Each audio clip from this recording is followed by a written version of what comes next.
ay jeunes engagé wu di sensibiliser nit ñi pour ñu bindu ji.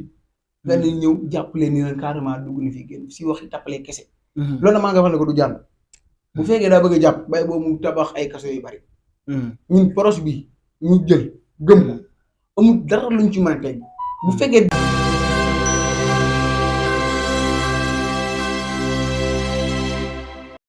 asalaamaaleykum mbokk internetu IYAT TV ñi ngi leen di nuyu diñ koy defee jamono bu nekk ànd ak yéen ci waxtaan yi ñuy faral di ànd ak yéen jamono bu nekk ci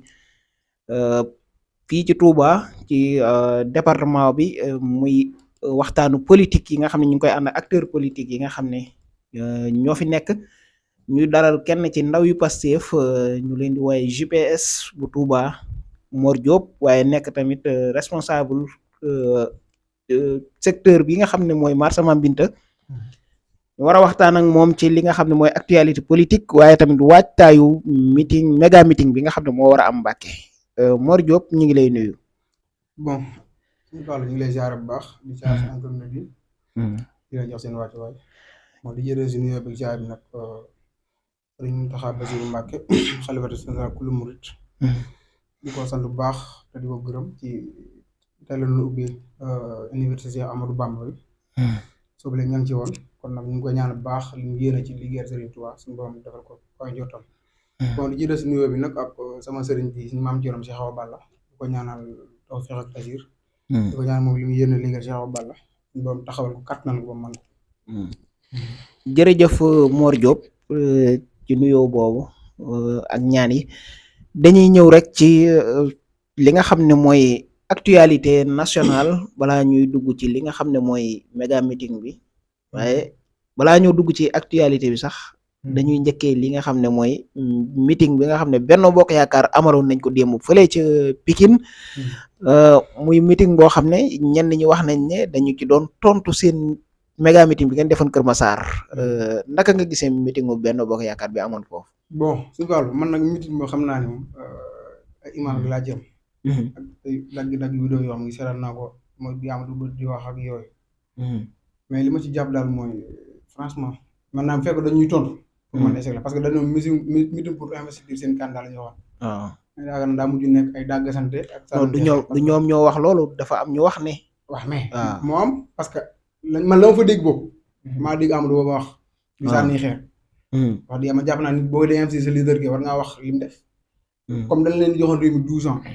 war ngaa wax ni carrément mbay mi def na ci lii napp bi def na ci lii mais pas nga dugg di sànni xeer te loolu sax jàpp naa ak ñàkk solo la parce que nag en tant que ministre de la république nga jiite ministre yëpp di jël poste boo xam ne nii ñu ngi doon xaar opposants yi xam amuñu kàttan amuñu doole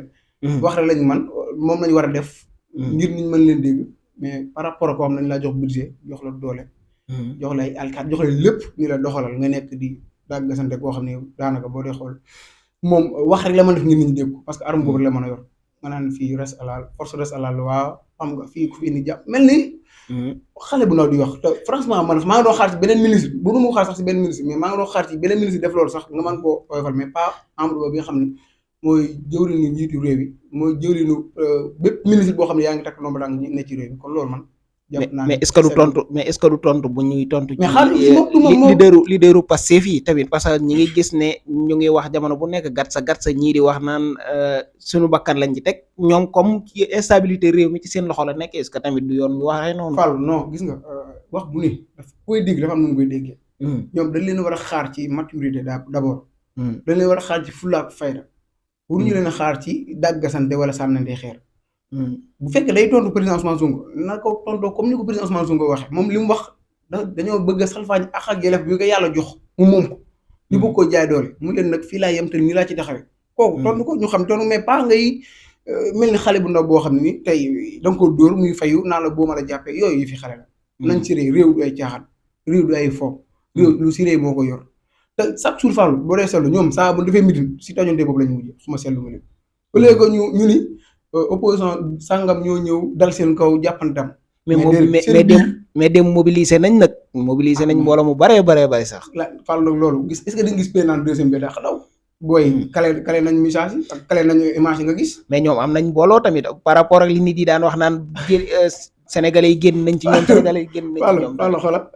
maa ngi koy seetaan léegi xale yi ku génn da ngay yor 10 000 francs ne la man maag 5 personnes lañu boole 2000 damaa ngi nii du ma def. loolu moom mën naa nekk ay manipulation. non mais pas manipulation am na leen loo xam ne nii nit du taxaw di ko wax ngeen gis leen du doon kenn du def léegi. est-ce que ñoom dañoo war a bëgg manipuler askanu lëm ñeen ko doon wax bari na du benn nit du ñaar nit te si biir nit lañ ko doon waxee kon nag nañ xam ni gis nga réew ay taxalee yoru ko. Abdoulaye Wade 2012 maa ngay fàttaliku bi muy waaj a perte pouvoir. meeting bi ñu mujjee def place de la nation man maa ngi fa woon. yaa ngi dégg boobu kilifa gu mag moo fa bokkoon na sax ñu newoon ci meeting ba. naan maa ngi falaat Abdoulaye Wade génn leen carte yi. kon te gis nga bu ñu demee élection gis nga ni mu demee. kon yooyu pour man nax sa leader la te loolu bu si Macky Sall jàppee nii Sénégalais ñi ngi ci moom ba léegi jum la lu duma am réew ba la jiite di président da ngay bàyyi xel saw askan. surtout jeunes yi. jeunes yi dañoo sonn. ñi fa ñëw ñëpp ni la carrément ñàkk liggéey te lii suñu xaalis def bu nga bàyyi ñëw bu caal moroom ñëw kon jàpp naa ne képp koo xam ne yor nga réew war nga bàyyi xel loolu jàpp ni lépp lu war a baax si nawet la war a commencé. mais discours yi nga xam ne jóg na fa dégg nañ ci sax moom Amadou Ba mu wax ne ñi nga xam ne ñoo ñëwoon d'accord nañ que Macky Sall nekkaat fi lu gën a yàgg maanaam plus longtemps loolu la wax. te it ba mu ko waxee gis nañ ña fa nekkoon dañoo yuuxu kon dafa mel ni ñoom d'accord nañ ci 3e mandat aussi. xam nga ne yor say nit. jox leen ngooñ. téye leen fa ñu ne bu ma waxee léegi ne leen loolu dafa yóbbu c'est-à-dire gis nga lu sérieux ak loo xam lu honnête la koo gis xam ko. doo jël meeting Kër Massar di ko tëgaleeg meeting bi amoon Pikine. man demoon naa ña fa egg parce que am na ñoo xam fa lañ fanaan si. am na ñoo xam ne 8 heures fa la leen fekk am na ñoom 1 heure ba 22 heures am na ñoo xam ne lekk sax dugg seen gi naan sax defuñu ko. xam nga li ma la wax. loolu mooy lu sérieux c'est-à-dire aw askan da nga leen war lu tax ñu jàppale mais pas nga jël roñ leen ci kaar yóbbu leen fa naan su ma waxee lee tàccu leen su ma gisee loolu. mais tamit askan bi nangu ko aussi. ñi ko def loolu nangu ko. gis nga saa nit ñi dañoo sonn. nit ñi bu ñu xiifee gis nga nit nee nañ nit boo ko bëggee soppi mala. waaw da nga koy xiifal. te ñoom loolu lañ naan ñoom politicien maam dañuy kii nit ñi xiifal leen ba. kenn doom sax loo ndékkee boo xëyee problème li ngay añee ngay course pour am benn repas. kon kooku bu xiifee suñu fàllu boo ko joxee benn 5000 francs ni ko teel ci lii soo nee ko waxal lu ëpp loolu sax da koy wax parce que day bu jàpp ni ak nitam mooy wax. non maam parti bàyyi ma bi ne ci moom mooy wax parce que day sonn. te nag il faut ñu xam ni nit loolu moo ko wuteeg mala maam am xelam boo xasee nag ba xiifal ko dootu day perte xelam. loolu donc moo tax ñu naan doomu aadama ni bàyyi ma. parce que nag doomu aadama xel bi mu am di xalaat loolu kese moo ko wuteeg bàyyi kon nañ ci réussi nit ñi te bàyyi naxaate yi te bàyyi xiifalaate bi te bàyyi nappaate bi. mais ñu ci bari ci ñi demoon dañuy gis bu ñu fa jógee ñu leen di jël ci yenn vidéo yu gàtt yi ñuy wax ne dañ leen a fay mais tamit est-ce que loolu waru fi jógee comme yéen da ngeen di prôné ci ñu bari ñu dëkk micro ñoom dañuy wax ne Ousmane Sonko est-ce que tamit changement boobu waru te mën a gën a yaatu nga xam ne nit yi dootuñu nangu ñu leen di jox xaalis di leen yóbbu ci ay meeting mais ñoom ñoo koy nangoo pare wëlbatiku taxawaat di ko wax tamit. mais si Fallou. Ousmane Sonko kenn jox ko budget. waaw comprendre mais ñi nga xam ne ñoo ànd ci ñoo topp ci moom. boo ma digalee na leer. Ousmane Sonko kenn jox ko budget. waaw kenn jox ko dara ni ko doxalal. xam lan la man ay idée la mën a partager ko Sénégalais ay idée nag bokk na lañu def ci biir. ñu xam sama question ma gën la koo leeral. waaw waxuma Ousmane Sonko mais ñi nga xam ne ñoo topp ci Ousmane Sonko bari na dañoo gëm projet am te Ousmane Sonko wax ne dafa ñëw pour changement. léegi ñoom ndaka lañ mën a gëmee ne dañoo war a ànd ci changement bi ba pare nanguwuñu sacrifier ngir 5000 yi ñu leen di jox mais dañuy nangu 5000 dem feesalal la sa meeting ba pare ñëwaat taxaw de Ousmane Sonko. mais yaa ngi may tontu si ma dama ni la. waaw Ousmane Sonko idée la am. yaa ngi dégg idée nag ça n'a rien à voir ak xiif lekk. il faut nga xam fan la Sénégal toll gis nga ak quel que soit alpha. waaw ñun ñëpp la ngeen mujjee dégg rek. loolu dama la koy d'accord mais am na ñoo xam ne dañoo xiif. boo duggee Dakar tey am na ñoom leer bu ñu xëy añ suba la ñuy li jënd waa duñ reer. ndékki la dañ koy gérer. kooku ak lu mu sérieux ak lu mu mën a téye boobu dina gis moment yoo xam ne nii dajee dem pour li jënd ko parce que lan la ngay wax ñun dañ fay ñëw ngir jël si suñu xaalis parce que ñun dañoo gëm ñoo ko moom te loolu bu fekkoon jaar nañ ko fan ko war a jaarale. jël si sa xaalis te lu ñu wax nga yuuxu aussi. non mais même pas. c'est-à-dire am na dégg la nee na am na ñoo xam ne nii. am na ñoo xam ne nii mënuñoo gérer xiif am na ñoom mën nañoo takk seen biir. biir muñ tuskare du muñ coono. parce que yàlla mooy bindee noonu doomu aadama am na ko am xiif du ko déranger. mën naa xiif ay yées te daanaka mënu ko jaaroo ngoram. mais am na ñoo xam ne du sax ñàkk ngor mais ak sonn la te nag jamono bi métti na métti goo xam nag man jàpp naa man ña fa ne comme mën naa leen a comprendre d'abord parce que damay xam ni ku taxaw ne la carrément man gëw ma Macky Sall tam joxal 10 000 francs kooku la wax lu gëm la ci moom kon nañ jàpp ni li état bi war def ci réew mi la rate parce que bu fekkoon jàpp jël na mbay mi def ci lam ci war def ci sàmm ji lam ci war def kon jàpp naa ba mu tollee fii ku xiif lekk ku mar naan boo bëggee faju kon doo am problème bu ñu la jox 5 000 francs bi dinaa la kaay yoo xam kaay taxawal fii kon daal jàpp naa ne jamono bii nii ku ñu jox 10 ans ba 11 ans munoo ci dara yaa ngi di 11 mois yi des ni boo jàppee ne mën ngaa li nga petoo nga dabuwaat yaa ngi nax si bopp nañ bàyyi caaxaan yi yaa ngi dégg te nag maa ngi leen wax leen buñ jàppee ne boo yii nii man leen leen a téye ba li mu bëgg a def duñ ko def ñu ngi juum nañ ci ree ci li ñuy def te xam ne réew ay caaxaan yoru waaw dañuy ñëw kon ci li nga xam ne moom mooy actualité ba tey gis nañu li nga xam ne mooy TER bi fan yi seen leader yàgg na ci wax mais gis nañu fan yi journal bii di Figaro wax joo xam ne jéggi dayoo la muy moomuñu TER bi dafa ci niñ ko mën a waxee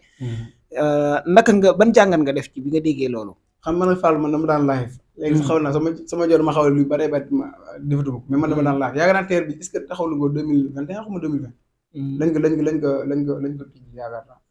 dama ci defoon live man ba ma génnee ci affaire TER bi mooy ban ne amul place bi ñu def ay bagages amul kenn kuy voyage yi maanaam yor benn mbuus comme ñun xam ne ay góorgóorlu lan waaw da ngay liggéey dem Dakar di jaay ñun la yow boo yoree mbuus daal doo ko dugal man si la pare ci TER bi laal leen carrément lii du pour ñun effectivement sénégalais dafa doon ko am day yor mbuus day yor ëmb day yor saak boo demee maçon da nga yor tureel da nga yor fer kon man jàpp naa boo def nga TER gàtt war ngaa wut waga woo xam ne spécial pour bagage bi boo ñëwee débb fa sa bagage dugg dagg sa ticket toog boo wàccee ñu jox la ko mais bu fekkee nee nañ ma carrément yow bagage amu fi man damay xam ne du sama TER te nag bën naa ci morom te nag nga jël ay 1000 milliards def ko ci ñoom sax génn na ne 1000 milliards ma 500 nangam loolu lépp da lay leen ñàkk prix bu nekk la ñuy wax ma ay 700 léegi nag problème bi nag mooy kon na nga xam ne sénégalais boobu sénégalais lam daal bi gis si boobu donc fois def juste ñi nga xam ni dañ leen a jël yóbbu leen jam ñaajo pour ñoom fa ñu fay liggéey bokk ci gouvernement bi ñoom gis la wala nga ñëw affaire yi xat nga jël lu TER bi dem kon da ngay jàpp ne kooku boo ko natt na Sénégal mënuñu sax 5% virgule nangam mënuñu te sénégalais yi ñii nga dëkk Tamba ñii nga dëkk Diourbel ñii nga dëkk Louga am na koo xam ne nii suñu Fall dafa dëkk Ziguinchor di jëf jalis Dakar yaa ngi dégg waaw amul lu ko mën évacuer mën ko yóbbu pour mën a faj te pourtant 1000 milliards yi nii war na mën a dundal sama defar bi dem doon dugg dëkk yi partout effectivement man normalement man war naa mën a jógee Ziguinchor jël sama defar dem faju ji Dakar añ ci waat Ziguinchor war naa mën a jógee fii Touba gi ma nekk dem jëli rendez-vous Dakar ñibbi si waat mais loolu mënoo ko nga jël 1000 milliards ci 35 kilomètres jam ñaajo ak Dakar léegi ba kañ léegi nag ñu demaat ban leen carrément yow nag moo wala TER man nag ba ma ko déggee moom franchement yàlla xam ne ma bëgguma lu maanaam génn réew parce que imagine toi yow ñu lay 1000 milliards la la coûté yow sénégalais bi ñu dem ba constaté ne la yow moomoo loolu fan la tege effectivement est-ce que waruñoo xoolaat réew mi te li ma dégg ñu ne moom lañ facturé yaakaar naa su ma juumut 115 millions laa dégg ni lay verser chaque fin de mois fan la ko jëlee fan la ko jëlee nañu wax dëgg 30 millions par année waaw fan la ko jëlee mu tane parce que ñi ci dugg bëri na jëm ñaa ngi du Sénégal kese kon mënoo am boo weer ba mu génn la 115 millions yi yaa ngi obligé jëlaat sa gafa ga di ci doole effectivement mi ngi mel yow nga yor fesuloo ngay tax na di tuur Sénégal hôpital yaa ngi boo fi duggee boo yorut xaalis doo faj même boo yoroon xoolal urgence nii boo yorut xaalis doo faj da ngay dee am na ñoo xam ne nii buñ xëyee jamono bii dañuy def ay kilomètres ngir xëy liggéey wala xëy war a xëy jàngi après yow nga jël ay 1000 milliards ko ci benn diggante bu gàtt ba pare ñu lay fay ko sax weer loo xam ne yow da lay leer amul loo koy fay suñu Fall ñi mënuñu nañ xam ne mënuñu loolu mooy dëgg effectivement ba tey ñu ñëw ci li nga xam ne mooy dossier bii di Mame Mbaye Niang balaa ñu dugg foofu dañuy wax sax ci arrestation yi nga xam ne nemmeeku nañ ko ci ñaari fan yi ñi nga xam ne jàppoon nañ leen ci jour le 2 bi aussi tamit ñi nga xam ne 27 yi nga xam ne jàppaat nañ leen Diourbel ngir lan dañu wax ne dañ doon recenser ñi nga xam ne ñooy primo votant yi ban gis-gis nga am ci arrestation yooyu nga xam ne am na. bon gis-gisu Lopaté. gis-gisu intimité maam jéem a xoq dal. ñenn ñi Sénégalais yi te bu fekkee loolu lañ jéem. te ñoom la ñuy def sax juum nañ. parce que Sénégalais yi bi jamono bii nii maa ngi doon dégg nu mu tudd professeur Cheikh Omar Diagne di wax. waaw mu ni Macky Sall ñett yi la mën def ci man mooy tëj ma. bàyyi ma may wax wala mu faat ma gis nga wax ak am solo.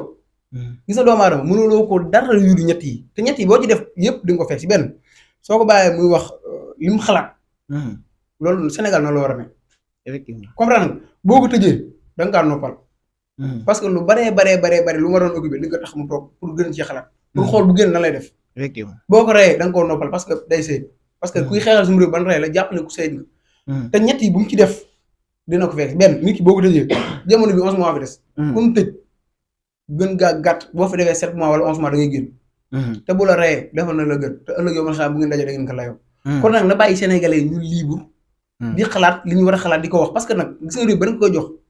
12 personnes ñoo ñàkk seen bakkan. te pourtant rek bi ñuy xeex dañoo xeex au cause de moom. naam démocratie dañoo xam ne dañoo xeex ngir Sénégal jàmmoom fi. nga ñëwaat ba 12 ans après loolu ñëwaat suñu kanam ñu koy dund. ay jàpp ay jeunes yoo xam doon dañoo sàcc. doon dañoo fen. doon dañoo tooñ. nga ñi carrément dañoo d'accord ak man moo tax ñu jàpp leen. ñoo xam dañuy ay jeunes yu nekk Diourbel di def campagne wër ndomba pour sensibiliser nit ñi ñu dem bindu ci fiche électorale bi. donc dañoo gis nga ministre bi génn na def ab communiqué boo xam ne def ci dara xamul kañ la da ngay xëy rek ñu la jàll wala ñu la am loolu. bokk na ci li gën a ñàkk loo solo suñu état ay jeunes engagé wu di sensibiliser nit ñi pour ñu bindu ji. nga ne ñëw jàppale ni leen carrément dugg na fi génn si waxi tappalee kese. loolu na maa nga wax ne ko du jàll. bu fekkee daa bëgg a jàpp bay boobu mu tabax ay kaso yu bari. ñun proche bi ñu jël gëm ko amul dara luñ ci mën a tey bu fekkee jàpp ne tëj na moo tax nit ñi daw nag commencé ubbi lépp parce que incha allah rabi duñ fenn duñ sàcc duñ tuumaal doomu aadama duñ gaañ nit mais nag ñaari ku ñu dóor dinañ fayu te li ñu war a wax dañ koy wax ak si yare yi teggin nag loolu na ko leer bu baax. procès Mame Mbaye Niang bi le 16 ndax yéen a ngi koy waajal. bon man nag procès boobu man procès Ndialaxaan laa ko jàppe Fall. procès Mame Mbaye Niang waaw procès Ndialaxaan parce que. diffamation. xaaral ma ñëw rek fa laa jëm xam nga dama jàpp ko procès Ndialaxaan mooy. gis naa ne Ousmane Sonko patriote yi dajale nañ ko 333 millions. waaw muy lim bu dis parce que nag jamono bi Fallou joxe xaalis daa jafe de. effectivement voilà ku ci génn 333 millions da nga xam ne kii. am na fu mu joxoon dafa la jëm. waay loolu kese la parce que nag ku la mën a jox xaalis jox la carte mu waxuñu. si loolu lañ constaté xam ne kii jëmul kër. procès ay jaar moom xam nañ ni mënuñu jiite Ousmane Sonko ñoom leer na leen. te soo wax na leen leer fii laa ci yem excellence sama ministre. kon nag dañu ñaari soit forcé ko. wala ñoom benn am beneen te buñ ci def lu baax seen kon nag procès Mame Mbaye Niang man li mu gën mooy dañoo bëgg a déstabiliser pour ñu bañ a dem fekki askan wi nga xam ne ñoo nekk ci quartier ci périphérie yi ñoo nekk ci gox yi gën a sori pour ma leen a gaaral procès Pastef bu la kese lañ ci jubal mais nag na xam ne dañoo jum lu duma parce que man li ma dégg Mame Mbaye wax ko nee na rapport bi am na boo duggee léegi nga gis ko kon kay diffamé mu diffamé mooy ma waxal suñu Fallou lu dëgg mais du ICE ICF la. naa ñëw mooy EF rek ba tey mooy xam nga yaa ngi nangu ni affaire yi la xam.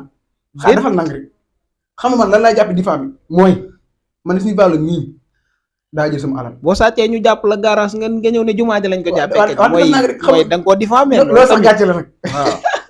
maam Mor Diouf jàpp ma suñu Fallou ma jàpp loolu noonu la tekki ICE ak ICF. dama santaane ne ñun nañ xool ba xam. defal naa wala sàcc moom man maa dégg man seen wax laa ne moom mu ni rapport bi am na waaw parce que dañ ko joxoon ni ko doxalal mu ni duñu doy ba 8 mois la wax ñu def rapport bi kon moom weddiwut ñu am na waaw comprendre Amadou Ba di nga xam moo jiite ministre yi moo nekkoon jamono boobu ni ministre de finance waaw voilà merci kon gën nga ma leeral moom bi mu ñëwee bi mu nekk ministre premier ministre ñëw yaakaar naa def déclaration générale bu politique am bu ko ci député yi laajee dañu am na rapport bi effectivement am na te boobu à l'époque moo nekkoon ministre de finance kon léegi lan mooy problème bi mooy ICE ak ICF aya xanaa am na yéen am na man jàpp naa ne suñu justice bi ëpp na loolu nag dëgg-dëgg parce que ñoom dañ naan temps justice beaucoup de temps ñuy politique na la ngay waxee dëgg-dëgg kon jàpp naa ne bu leen la si ñàkk fay naan kii la wax mais FM a jàpp war nga ni ko nag suñ bi bu ñu fondoo ñun dañuy liggéey lu sérieux la mais malheureusement nag comme justice bi moom daanaka 2 poids 2 mesures la dafa am ku koy manifester na si ginnaawam mais bu jàppoon sagar sax ñu ko sagar yi dañ ko tooyal te waruñu ko tooyal dañ ciy def procès mais nag li nga xam ni beneen affaire bi ci dolleeku muy li nga xam ne procureur wax nañ ne moo ko ci dolli. déet kon yaa ngi nungul ak tooñ yow diffamé lan moo si yoon non procureur dafa jël dossier bi ci lu si yoonam maak Serigne Fallou am problème waaw wala kon da ngaa jàpp ngaan Serigne Fallou bëgg koo néewal doole moom dafa amul droit jël dossier non xam nga amu ci droit mooy diggante man ak yow la amul dara loo xam engagé na ci procureur wala état non ay Sénégal lañ wax non Ousmane Sonko Sénégal la Mame Mbaye Sénégalais la effectivement kon yoonu état amu ci lu mu ci gagné amu ci lu mu ci perte bu fekkee dëgg moo jot mais nag bu fekkee yow nee nga man maa ko jël ñu daal ci delluwaat 3 chefs d'accusation daal ni injure publique faux usage du faux xam nga loolu rek mooy tappale yow loo jëlugul amoo góor leen la nga dool ci yeneen 3 yu koy gën a chargé moo la xam gars yi dañuy politique te man li ma gën a métti gën maa soge mooy suñ justice bi nga xam ne moom lañ yaakaar ñun moom la gaa yi jël di ci nappee Macky Sall bu la ci bëggee néewal doole day yàq làqatu justice bi takk see tànk ba nga dëgg ak see loxo mun téele ba mu dóor ko ba mu njëkkee ñëw fii référendum bi ñu njëkk a def li mu njëkk a wax booba yawee Tanor Dieng Niass Dansokho ñooñ mu ni ko ëppal 75 ans dootoo bokk waaw éliminé na ñooñ même ñooñ buñ ko xëyoon war ko génn ci bennoo si ngir Sénégal yi éliminé na leen Sénégal yi am yaakaar si ñaari personne muy Khalifa Sall ak Karim Wade kenn ku ni mun la carrément yow amee nga Sénégal nangam lay condamné naan jàpp Khalifa tëj jàpp Karim tëj fexe ba génn Karim réew Khalifa ngi nii ay doigt si gëm ba léegi mënu si jot léegi ba kañ 2019 ñëpp amul yaakaar profil ñooñu mu leen ñii du baax léegi daal moom moo ñu tànnal ko am yaakaar léegi mun la carrément yii du jàll léegi nag affaire Ousmane Sonko du jàll ça ne passera pas du jàll parce que ñun duñu seetaan Ousmane Sonko di yaakaar ndaw bi di Sénégalais boo am pire dire yaa may dëkk Xombal dëkk Ziguinchor bokk ci li gën a man tey moo doon Ousmane Sonko dama naan man naan la moom mooy Sénégal parce que nag boo juddoo Ziguinchor yaa ngi dégg sa papa dëkk fa sa yaay dëkk Xombal gii kon nit ëpp liw la Sénégal kon nañ ko jàppee comme Sénégalais te di ko traité comme ni ñu traité Sénégalais yi mais boo jàppee ni nag yow yaa yor nguur yaa yor police yaa yor gendarmerie jàpp ni man nga ko néew doole jum nga lutuma ay ndaw ko topp te dañ koo gëm te liñ bëgg dañ koy jël amul nit ku mën dox seen diggante ak moom nañ sérieux réew mi métti na lépp a cher transport bi ñuy jàmbat ñëpp ngi see jàmbat nga war a taxaw ci loolu mais jéem a jàpp benn personne ñu nga yow tey doo fi baaxee te yàlla nag nee na su ma bindee ngay avancé ma bindaat ngay avancé dama lay far ba pare yow doo ko bind te bu matul projet jamono yi nii suñu boobu dina ko avancé pare ñu doo koy bindaat pourquoi ñaari date yi nga xam ne le 2 ne woon nañ mooy màggalu Poroxaan ñenn ñi di wax ne dañ ko cee nattale ñu delluwaat ci le 16 ñu ne suba la ñuy màggal Kazu Rajab xam nga loolu loo jàppee ñaari date yooyu xam nga loolu la jublu Sénégalais li ci ëpp boo dee xool Touba la nekk ak Dakar ñu ëpp maam li ñuy yëngu si mel noonu nee nañ le 2 Poroxaan la léegi duñ ko tal waaw yaa ngi dégg ñu ne nañ ko woo parce que moom waxee woon na le 2 mars ñu xëyaat daal léegi le 6 maanaam dañoo xalaat ni veewu Kazu Rajab nit ñi dañoo jot ba mën a ñëw si projet mais nag dañoo juum le 16 man nga xëy taxu Ousmane Sonko na nga ko war a taxawee fermeté xëy dem màggali Kazu Rajab jamono bii moom loolu du ci problème te bu ñu jàppee loolu moo tax maam ñu mën ñuy gën lañ bëgg dañoo juum Ousmane Sonko waxoon naa fii suñu wàllu mayewut ma waxaat la ko mu dégg moom Macky Sall Ousmane Sonko aalewut saraxewut jaayut Ousmane Sonko comme Ibrahima Gueye ne di ko waxee ay bakkan lay laaj su ko bëggee sànq na pare pour sànq Sénégalais yëpp ba pare doo di ko sànq te gëm naa loolu du ko réussir waaw ñu ñëw ci li nga xam ne mooy méga meeting bi nga xam ne yéen a ngi koy waajal ban préparation ngeen ciy def jamono yi bon loolu nag depuis barki démb ba léegi ñu ngi si démb yaakaar naa daje woon nañ permanence foo sax ma profité ziare waale le coordinateur honorable député suñu Cheikh Thioro Mbacké ak coordination passé bi yëpp su ma limee damay juum ci jiital Biram ma xam mooy ak coordinateur di nuyu foofu maa ngi Pastef Père Moussa Waye jiit Père Moussa Faye jiite ko ak honorable député Soxna Fatou Mbodj bon kon ak président Madiaw Faye mu jiite JPS démb daje na yaakaar naa taxaw nañ ay commission taxawal nañ commission yëpp parce que nag jamono bi 4 jours la ñu am pour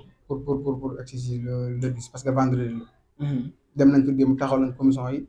pour xool nan lañ organiser woo pour taxawal meeting bi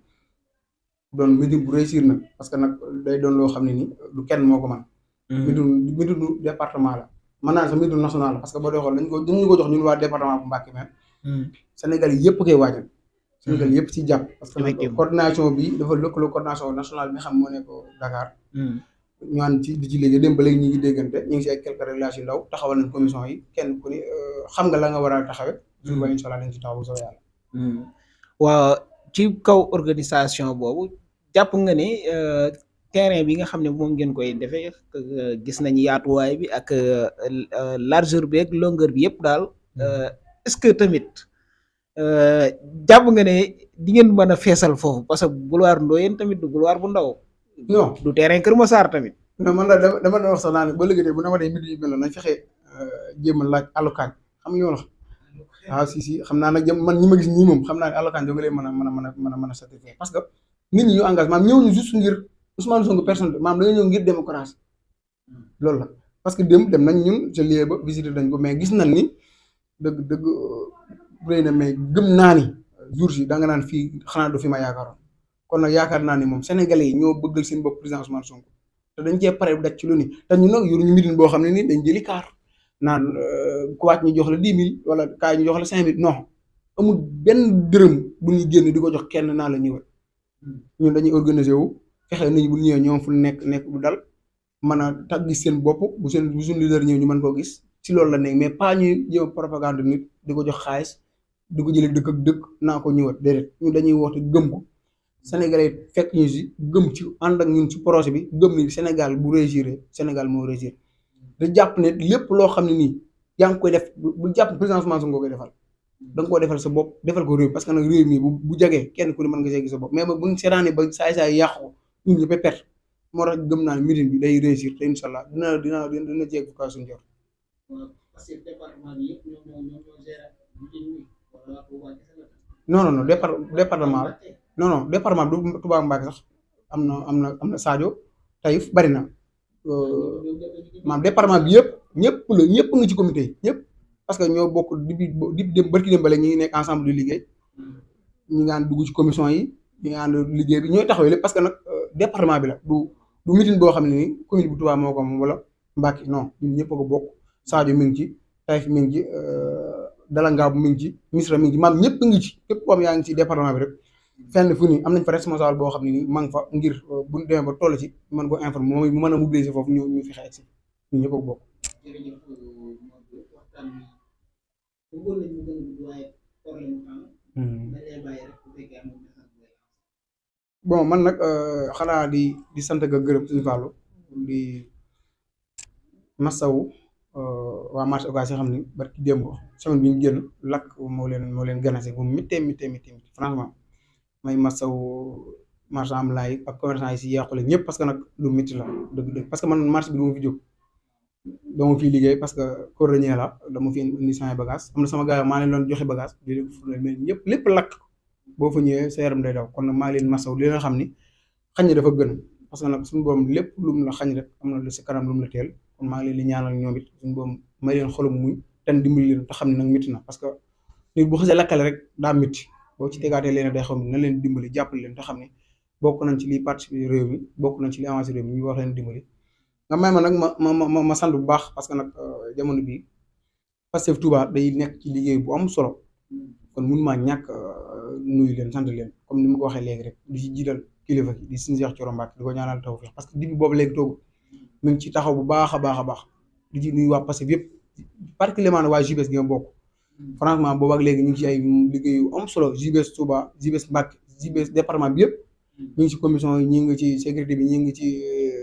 restauration yi ñi ngi ci secteur transport bi pour fexe nit ñi ñëw kon nag dañ leen di sant bu baax di leen gërëm di sant nag fa ma jógee muy marché Mbambilor waaw di ko sant bu baax di si jiital chargé de communication di Assane Moustapha Cissé soxna Diassé Cheikh Ka xam nga Moustapha Diagne ñëpp rek su ma limee damay juum di leen sant di leen gërëm di leen wax nag méga meeting bi pour département bi la pour Sénégal la na ñëpp ñëw massivement ñu génn wan ni leen réew mi moomoo leen ko ñun ak yéen ñoo ko bokk di leen sant di leen gërëm jaajëf. jërëjëf Mor Diop la woon responsable Pastef marché Mbambilor bokk ci ndawi Pastef muy JPS ñu ngi koy sant di disponibilité ñoom tamit di sant aussi waa Pastef bi yëpp di joxe di daje rek ma beneen yoon